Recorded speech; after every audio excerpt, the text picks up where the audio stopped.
General గా public maybe ఆవిడకి ఇష్టమైన ఒక కంటెస్టెంట్ ఉన్నారు, ఒక అమ్మాయి. తను సూపర్ సింగర్ లో కూడా ఉంది, నేను ఉన్నప్పుడు వచ్చింది. బట్ సరిగా పాడలేకపోవడం వల్ల వాళ్ళు ఎలిమినేట్ చేశారు అక్కడ.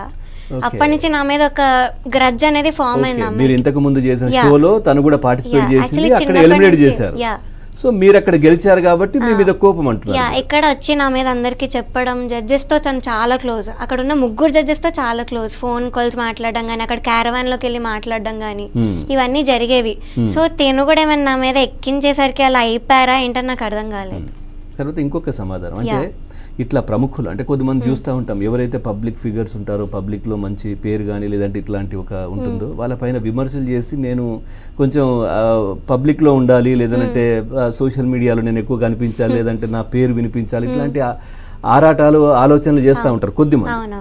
సో ఇలా చేస్తున్నారు అనుకునే వాళ్ళకి మీరు చెప్పేది ఏంటి? ఇప్పుడు మీరు చేసేది కావాలని ఆ విధంగా ఎలిగేషన్ చేస్తున్నారు అంటే మీరేం చెప్తారు? నేను చెప్పేది ఒకటి, ఫస్ట్ ఆఫ్ ఆల్ నేను ఎలిమినేట్ అయ్యానని అయితే ఇవేం చెప్పట్లేదు. బికాస్ నేను ఎలిమినేట్ అయిన షోస్ కూడా ఉన్నాయి.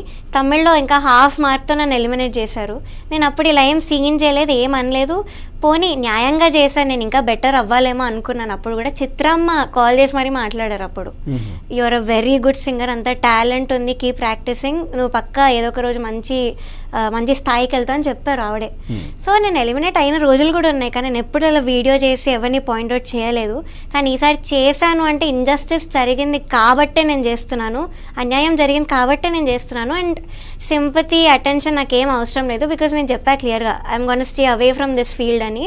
సో అలాంటప్పుడు నాకు ఎలాంటిది అవసరం లేదు, మీరు ఒకసారి ఆలోచించండి. మీకు సపోర్ట్గా ఇప్పుడు ఎవరు వస్తున్నారు? జనరల్గా ఇట్లాంటి ఇష్యూస్ వచ్చినప్పుడు కానీ ఏదైనా ఉంటే నాకు ఈ విధంగా అన్యాయం జరిగిందని ఒక మహిళ చెబితే, ఈ విధంగా ఇబ్బంది పెట్టారంటే ఎవరో ఒకరు వచ్చి సపోర్ట్గా మాట్లాడుతూ ఉంటారు. ఎవరు వస్తున్నారు, ఎవరు మాట్లాడుతున్నారు? సో బేసిక్ సపోర్ట్ అంటే నా ఫ్యాన్స్ నుంచి ఇన్స్టాగ్రామ్లో చాలా సపోర్ట్ వస్తుంది, పెద్ద పెద్ద ఇన్ఫ్లుయెన్సర్స్ కూడా చేస్తున్నారు. అండ్ మెయిన్లీ ఆర్కెస్ట్రా నుంచి సపోర్ట్ వచ్చింది. చాలామంది కాల్ చేసి వీఆర్ విత్ యూ ప్రవస్తి, నీ టాలెంట్ అందరు మాకు తెలుసు, నేను ఎలిమినేట్ చేసి అసలు రైట్ వాళ్ళకి లేవు అక్కడ అప్పుడే టాప్ 12లో, you are a winner to us అని చాలామంది చెప్పిన వాళ్ళు ఉన్నారు. అండ్ పెద్ద సింగర్స్ కూడా కొంతమంది నాలాగే రియాలిటీ షోస్లో పార్టిసిపేట్ చేస్తున్నారు, వాళ్ళు కూడా బెటర్. నేను ఇదే ఎక్స్పీరియన్స్ ఫేస్ చేశాను. బట్ మాకు చెప్పే ధైర్యం లేదు, బికాజ్ మా కెరియర్ గురించి మీరు ఇందాక 3 గురించి మాట్లాడాము మనం, ఇంకా మీరు కీరవాణి గారి గురించి చెప్పలేదు ఇంకా. సో సునీత గారి గురించి చెప్పారు. ఎవరి ద్వారా వాళ్ళు ఇబ్బంది పడ్డారు? మీ ఫ్రెండ్స్ ఎవరైతే ఉన్నారో వాళ్ళు? ప్రొడక్షన్ ద్వారా అని చెప్పారు. సేమ్ ఇలా బాడీ షేమింగ్ చేయడం కానీ, నేను ఏదైతే చెప్పానో సేమ్ వాళ్ళు కూడా అదే సఫర్ అయ్యారు.